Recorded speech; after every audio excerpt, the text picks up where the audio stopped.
First Contact Protocols. Chief Inspector Verax of the Galactic Alliance Vessel Safety Commission massaged his crystalline sensory nodes as he studied the approaching human ship. In his 3 centuries of service, he had inspected vessels from over 500 species, but the humans, they were different. The ship before him, the TNS Copernicus, was unremarkable by galactic standards. Its hull was a conventional titanium steel alloy. Its weapon systems were standard plasma-based designs, and its size was modest compared to most spacefaring vessels. Yet something about it made his scanning crystals vibrate with unease. "Ma'am, the human vessel is maintaining its course," his junior inspector, Kyla, reported. Her bioluminescent patterns flickered with confusion. "They aren't even acknowledging our standard scanning protocols." "Typical," Verax chittered. "Send another notification. Remind them that all vessels in Alliance space must submit to safety scans. It's been standard procedure for 10,000 years." The humans had joined the Galactic Alliance barely 50 years ago, and in that time, they had earned a peculiar reputation. Their civilian ships submitted to scans readily enough, but their military vessels, they simply ignored scanning requests as if they were cosmic background radiation. "Message sent," Kyla confirmed. "But sir, you should see these preliminary readings." Verax extended a crystalline appendage to the holographic display. The basic electromagnetic spectrum analysis showed normal results, but when their quantum resonance scanners engaged, "That can't be right," he muttered. The reading suggested the human ship was simultaneously in 3 different quantum states.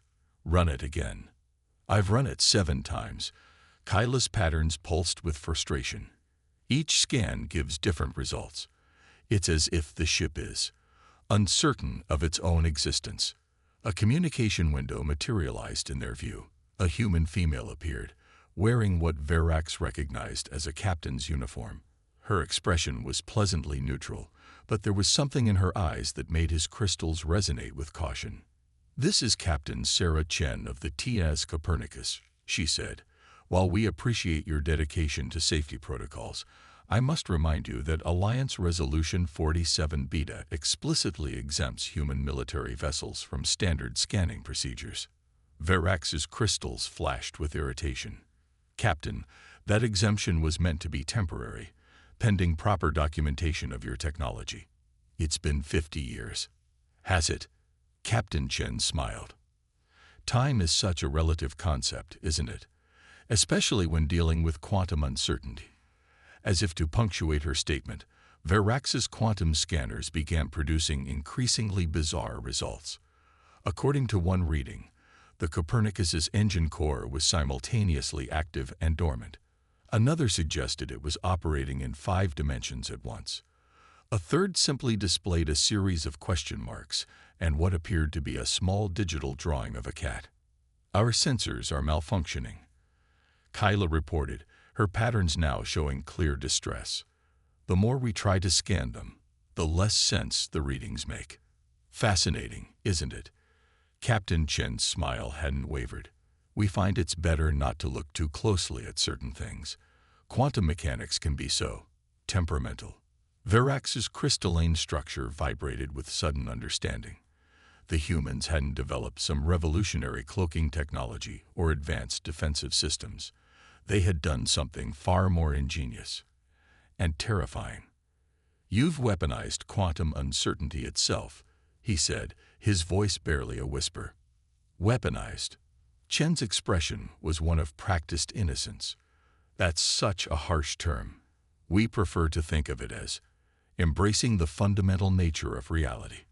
After all, isn't quantum uncertainty merely the universe's way of maintaining its privacy?"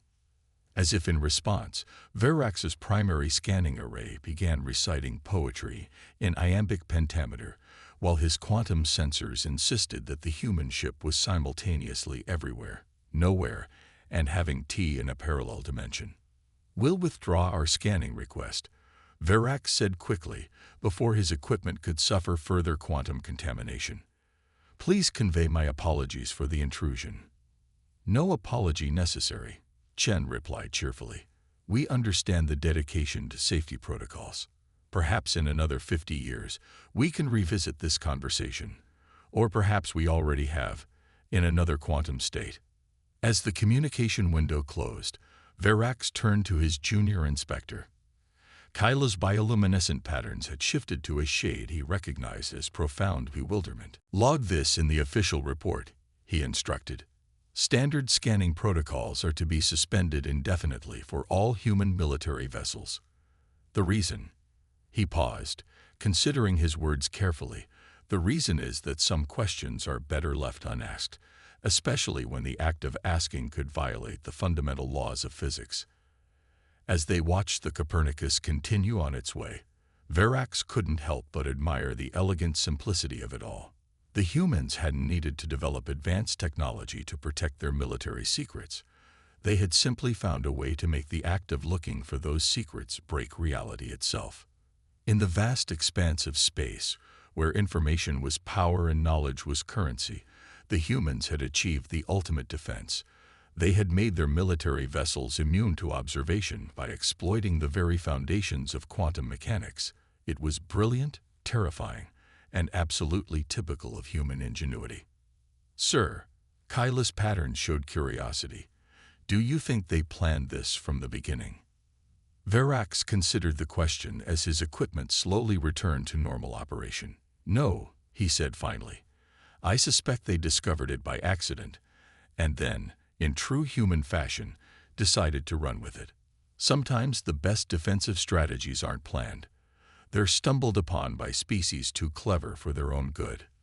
The incident report he filed that day was remarkably brief. Human military vessels continue to defy standard scanning protocols through methods that actively resist investigation. Further attempts at scanning are not recommended, as they may result in equipment malfunction, quantum confusion, and existential uncertainty. Also, they seem to have weaponized cats somehow. Investigation ongoing, from a safe distance. The curious case of the paradox drive. Dr. Elena Martinez stood in her laboratory at the Quantum Propulsion Research Facility, staring at what might have been the most important accident in human history. The quantum engine prototype before her was simultaneously running at full power and completely inactive, depending on whether anyone was looking at it. "It's not supposed to do that," her research partner, Dr. James Chen, stated unnecessarily. He was pointedly looking at the ceiling, because they'd discovered that the prototype worked best when nobody observed it directly. "No kidding," Elena replied, making notes on her tablet without looking at it. "We were trying to create a more efficient FTL drive.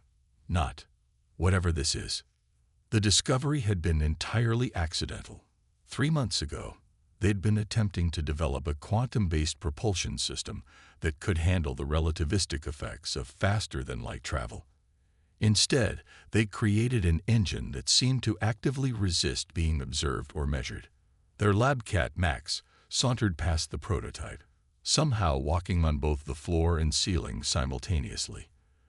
They'd stopped questioning things like that weeks ago. "The Heisenberg readings are off the charts again," James reported, studying a monitor that was deliberately pointed away from the engine. "Or maybe they're normal, or possibly they're teaching themselves quantum physics. The sensors can't decide." Elena rubbed her temples. "So we have an engine that not only works better when nobody's looking at it, but actively generates quantum uncertainty when someone tries to observe it. The more you try to measure it, the more it defies measurement. Don't forget about the cats," James added. Max had now achieved a quantum superposition state that allowed him to exist in multiple locations simultaneously, each version wearing a different expression of feline disdain. A knock at the laboratory door made them both jump. Admiral Sarah Hayes of the United Earth Fleet entered, accompanied by several military officials who were all wearing blindfolds. Elena had stopped finding that strange about 2 weeks ago. "Doctors," Hayes greeted them, navigating the lab with practiced ease despite her covered eyes. "I understand you've made some unexpected progress." Elena exchanged a glance with James. "That's one way to put it, Admiral.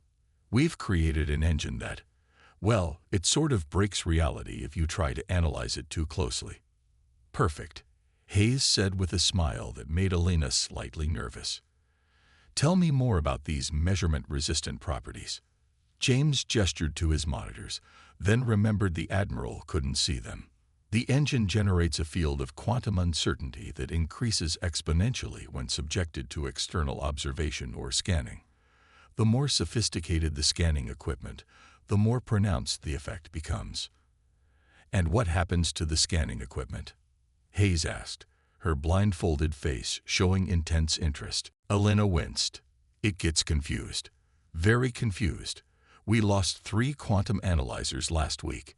One started composing sonnets about wave-particle duality, another became convinced it was a coffee maker, and the third, well, we're still not sure where it went, but we occasionally receive postcards from its signed Schrödinger's scanner. Hayes's smile widened. Doctors, I believe you've just revolutionized military defense technology. Imagine a fleet of ships that become more difficult to target the harder an enemy tries to lock onto them. We weren't trying to create a defensive system, Elena protested. We were just trying to make a better engine. This was an accident. The best discoveries often are, Hayes replied. Penicillin, X-rays, post-it notes, and now ships that weaponize the very act of observation against those trying to observe them. James raised his hand like a student in class. There is one slight issue, Admiral. We have no idea how to control it. The uncertainty effect just does whatever it wants. Even better, Hayes said, causing both scientists to stare at her in confusion. If we don't know exactly how it works, neither will anyone else. The perfect defense isn't just one that can't be breached. It's one that actively punishes attempts to understand it. Elena looked at their prototype, then quickly looked away as reality began to warp around it.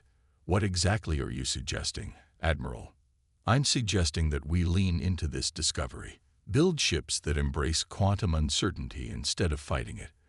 Let's make vessels that treat the laws of physics more like polite suggestions. That's insane, Elena said. Brilliant, James said at the same time. Both, Hayes agreed, which makes it perfectly human. Think about it. Every advanced species we've encountered relies on precise scanning and targeting systems. What better defense than making our ships fundamentally impossible to scan or target? Max the cat chose that moment to demonstrate quantum superposition by being simultaneously asleep in his bed, chasing a laser pointer, and giving a lecture on Copenhagen interpretation to an audience of confused dust motes. Besides, Hayes continued, we won't be violating any laws of physics. We'll just be creatively interpreting them. The universe already runs on quantum uncertainty. We'll just be the first species to use that uncertainty as a feature rather than a bug. Elena looked at their notes, which had somehow written themselves in 5 different languages simultaneously, including 2 that hadn't been invented yet. You want us to deliberately design ships that generate quantum chaos when observed. Exactly, Hayes confirmed. Let other species try to unravel our technology. The more they look, the less they'll understand. It's perfect. And the cats? James asked, watching as Max continued to exist in multiple states of feline consciousness. Consider them a bonus feature, Hayes said cheerfully. Nothing confuses enemy sensors quite like quantum-entangled cats walking through walls. As Elena watched their prototype engine simultaneously exist and not exist, she realized that humanity was about to take a very strange turn in its technological development. They weren't going to beat the laws of physics. They were going to embrace the weirdness already built into them. Admiral, she said finally, I hope you realize that if we do this, we're essentially going to build a fleet of ships that run on weaponized confusion. Hayes's smile was audible in her voice. Dr. Martinez, that might be the most human thing I've ever heard. Let's get to work. Just try not to look directly at it while we do. In the corner, Max the cat existed in 7 different quantum states, each one wearing a tiny lab coat and taking notes on the proceedings. Some questions were better left unobserved, especially when the answers involved cats, quantum physics, and humanity's peculiar talent for turning accidents into advantages. The scanner's folly. Grand Technician 6427 of the Mersian Science Directorate had achieved his position through absolute dedication to precise measurement. His species had evolved from creatures that could detect quantum fluctuations in their native ocean's currents, and they had turned that sensitivity into an art form. There wasn't a particle in the known galaxy it could hide from Mersian scanning technology, which made the current situation absolutely infuriating. The human vessel is maintaining its course, his second, Nix 189, reported. Her sensor tendrils were writhing in agitation. They continue to ignore our scanning requests. They can't ignore the Grand Array, Zix declared, his chromatophores flashing with determination. The massive scanning installation that surrounded their research station was the most sophisticated measurement device ever created. It could detect the spin state of individual atoms from a light-year away. The human ship, designated as UES Feynman, continued its casual patrol route through the neutral zone. Its design was almost insultingly simple, a utilitarian hull of standard materials, conventional drive signatures, and no obvious defensive systems. Yet every attempt to analyze it had failed spectacularly. "Begin the comprehensive scan," Six ordered. "Full spectrum, maximum resolution. Let's see them ignore 12 trillion quantum sensors firing simultaneously." Warning lights immediately began flashing across their control panels. Nix's tendrils coiled in alarm. "Sir, the array is reporting unusual readings." "Define unusual," Six demanded, moving to examine the data himself. His confidence wavered as he saw the streams of information pouring across their screens. "According to these readings," Nix said slowly, "the human vessel is simultaneously occupying 17 different spatial coordinates, running on an engine that is both active and non-existent, and—" She paused, her chromatophores displaying confusion, hosting what appears to be a quantum physics lecture series being taught by several cats. Zix's tendrils twisted in frustration. Increased scanning power. They must be using some form of advanced stealth technology. The Grand Array hummed as it poured more energy into its scans. The results became progressively more bizarre. "Sir," Nix reported, her voice strained, "the ship is now registering as being constructed from a material that only exists on Tuesdays. Its quantum signature suggests it's both here and having coffee in a parallel universe." And she squinted at her readings.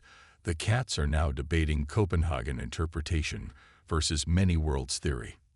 "Impossible," Six muttered, but even as he spoke, the array systems began behaving strangely. Quantum processors started generating poetry about the existential crisis of being simultaneously operational and non-operational. Scanning beams tied themselves into probability knots. A communication window appeared, showing a human captain who appeared to be simultaneously sitting and standing.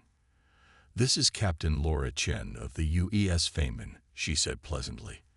"I couldn't help but notice you're scanning us rather intensely. I should warn you, that tends to make our quantum uncertainty drive a bit playful." "Playful?" Zix's chromatophores flashed with skepticism. "Your vessel is defying the fundamental laws of physics." "Oh, not defying," Chen corrected, "just creatively interpreting them. You see, quantum uncertainty is already built into the fabric of reality. We just decided to embrace it rather than fight it." The array sensors were now reporting that the Feynman's hull was composed of crystallized paradoxes and powered by distilled improbability. Several quantum processors had begun a philosophical debate about whether they truly existed, and one particularly confused scanner was insisting that the entire ship was actually a very elaborate performance art piece about the nature of observation. "Sir," Nix interrupted, her tendrils curling in alarm, "the quantum feedback is affecting the array's core systems. The uncertainty field is spreading." Zix watched in horror as the effects of their scanning attempt began cascading through their systems. Reality around the research station started becoming increasingly uncertain. Gravity decided to become optional in several sections. The station's AI began composing haikus about the futility of measurement. That would be the quantum entanglement effect, Captain Chen explained helpfully. The more you try to observe us, the more our uncertainty affects your systems. It's really quite elegant, in a completely chaotic sort of way. But how do you navigate? Zix demanded, watching as his prized array began contemplating its own existence. How do you function without being able to measure anything? Chen smiled. We find it helps not to think about it too hard. Our engineers wear blindfolds, our navigators operate on intuition, and our cats seem to have developed a working understanding of 11-dimensional spacetime. We just sort of go with it. A quantum processor chose that moment to declare itself a coffee maker and began dispensing perfectly brewed espresso into the vacuum of space. Another started calculating the probability of itself calculating probabilities. You're insane, Zix said, his chromatophores displaying a mix of horror and reluctant admiration. No, we're human, Chen corrected. There's a subtle but important difference. Now, I'd suggest powering down your array before your reality gets any more uncertain. I don't think your station's architecture is rated for quantum probability fluctuations. As if to emphasize her point, a section of corridor briefly forgot it was supposed to be straight and tied itself into a Mobius strip. The station's quantum core was now humming a tune that existed in superposition between classical and jazz. Shut it down, Zix ordered, his scientific curiosity finally overwhelmed by self-preservation. Shut it all down. As the array powered down, reality gradually began reasserting itself. The Feynman continued its patrol route, its quantum uncertainty drive spreading confusion through space-time like ripples in a cosmic pond. Zix spent the next 3 days writing his report to the Science Directorate. It was remarkably brief. Attempted comprehensive scan of human military vessel. Reality objected. Strongly recommend against further attempts. Also, our quantum processors now insist on being called philosophers and refuse to process data without first questioning the fundamental nature of processing itself. Equipment requisition form attached. P.S. Does anyone want a quantum-entangled coffee maker? We seem to have several now. In the vast darkness of space, the UES Feynman continued its patrol, its very existence a testament to humanity's unique ability to take the impossible, make it work, and then convince physics to look the other way while they did it. Ripples across the stars. The Galactic Council's emergency session was in its 4th day, and Supreme Counselor Vex9 was developing what humans would call a migraine. Representatives from 17 advanced civilizations had gathered to discuss what many were calling the human question. And so far, the only thing they had agreed on was that humans were impossibly frustrating. The data is clear, Ambassador Kral of the Mersian Directorate was saying, his sensor tendrils still twisted from recent events. Or rather, the data is specifically and deliberately unclear. Every attempt to analyze human military vessels results in quantum chaos. Holograms displayed around the chamber showed recordings of various scanning attempts. In one, a sophisticated Arxian battle cruiser's sensors had turned into quantum philosophers. In another, a Zenth research vessel's entire computer system had achieved consciousness, declared itself a coffee shop, and begun serving espresso to bewildered crew members. Their technology defies comprehension, First Speaker Tix of the Arxian Empire declared. The more advanced the scanning system, the more severe the quantum disruption. It's as if they've weaponized the very act of observation itself. Not weaponized, corrected Dr. Lix, the Council's chief physicist. Her crystalline form sparkled with agitation. They've embraced it. While we've spent millennia trying to overcome quantum uncertainty, humans just accepted it. They built their entire military fleet around the principle that the act of observation affects the observed. The human representative, Ambassador Sarah Chen, sat quietly through these discussions, occasionally sipping what appeared to be simultaneously tea and coffee from a quantum uncertain cup. Her cat, which had somehow gained diplomatic credentials, existed in multiple states around the chamber. The security implications are staggering. General Zax of the Combined Defense Force growled. How do you defend against ships that become more difficult to target the harder you try to target them? How do you plan strategy against an enemy you literally cannot observe without breaking reality? Who said anything about enemies? Ambassador Chen spoke for the first time, her voice mild. We're not threatening anyone. We simply prefer our privacy. Privacy. Krell's tendrils writhed in disbelief. Your ships generate quantum uncertainty fields that drive our most advanced sensors into existential crisis. A purely defensive measure, Chen assured them.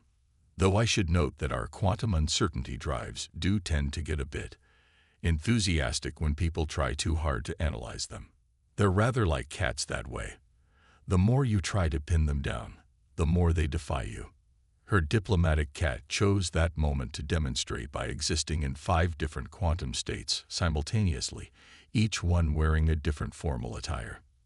The fact remains, Supreme Counselor Vex-9 interjected, that humanity has developed technology that fundamentally changes the balance of power in the galaxy, not through superior firepower or advanced shields, but by making it impossible to effectively observe or target their military vessels. Oh, we didn't develop it, Chen said cheerfully. We discovered it by accident. Turns out if you stop fighting quantum uncertainty and just sort of go with it, it does all sorts of interesting things. The cats were a surprise, though. No one's quite sure why quantum uncertainty drives attract cats, but we've learned to accept it. The council chamber fell silent as the implications of this sank in. Humanity hadn't spent centuries developing this technology. They had stumbled upon it, realized it was useful, and rather than trying to control it, they had simply embraced its chaotic nature. So what are your demands? General Zax asked warily. Chen looked genuinely surprised. Demands? We don't have any demands. We're quite happy with the current situation. Our military ships maintain their privacy. Your sensors maintain their sanity by not trying to scan them. And everyone gets to enjoy quantum-enhanced coffee. It's a win-win situation. But what about the technological advantage? First Speaker Tix pressed. Surely you intend to use this capability for military expansion. Why would we? Chen shrugged. We have all we need. Our ships can't be effectively targeted, which means nobody tries to fight us. We can't effectively target our ships either, by the way. The uncertainty goes both ways. Our targeting systems are more like polite suggestions than actual systems. We just point in the general direction and hope quantum uncertainty is in a helpful mood. This is unprecedented, Supreme Counselor Vex-9 declared. A species develops an ultimate defense by accident, and instead of using it for dominance, they treat it as an inconvenience. Not an inconvenience, Chen corrected. More like a quirky roommate. Sometimes it rearranges your furniture into quantum superpositions. Sometimes it turns your coffee maker into a philosopher, but mostly it just does its own thing while keeping everyone safe. We find it's best not to overthink it. The diplomatic cat, now wearing 7 different versions of formal attire simultaneously, purred in what might have been agreement. So what do you propose? Krell asked cautiously. Business as usual, Chen replied. You don't try to scan our military ships. We don't accidentally break your sensors, and everyone accepts that some things in the universe prefer not to be observed too closely. Also, we're happy to share our quantum coffee technology. It makes an excellent espresso, even if you can't be entirely certain it's espresso until you drink it. As the council members digested this, they began to understand something fundamental about humanity. In a galaxy where species fought for technological superiority, humans had achieved ultimate defensive capability and treated it like an amusing pet that occasionally warped reality. The official council resolution, when it finally passed, was remarkably straightforward. Regarding human military vessels, don't look too closely. They prefer it that way, and reality seems to agree with them. Also, their quantum coffee machines make excellent espresso, even if you're never quite sure it's espresso until after you've drunk it. Further investigation is not recommended, as it tends to make physics cry. The understanding. Professor HFY adjusted his quantum perception membranes as he faced the eager students in his advanced xenology class at the Galactic Institute of Higher Learning. Today's lecture was one he both anticipated and dreaded: human military technology. The art of weaponized uncertainty. "Can anyone tell me," he began, his crystalline form refracting light in patterns of academic authority, "why human military vessels are the only ships in known space that are exempt from standard scanning protocols?" A Mersian student raised her sensor tendrils. "Because they broke physics." "Not exactly," HFY corrected. "They didn't break physics. They simply convinced physics to take a coffee break. There's a crucial difference." He activated the classroom's holographic display, showing a standard human military vessel. It somehow managed to look both completely ordinary and fundamentally impossible at the same time. 50 years ago, he continued, humanity accidentally discovered that quantum uncertainty could be harnessed rather than overcome. While every other species in the galaxy was trying to eliminate quantum uncertainty from their calculations, humans decided to embrace it. The hologram shifted to show various failed scanning attempts. In one, a Zenth science vessel's entire sensor array had transformed into a quantum philosophy debate club. In another, an Arxian dreadnought's targeting computer had achieved enlightenment and retired to become a meditation instructor.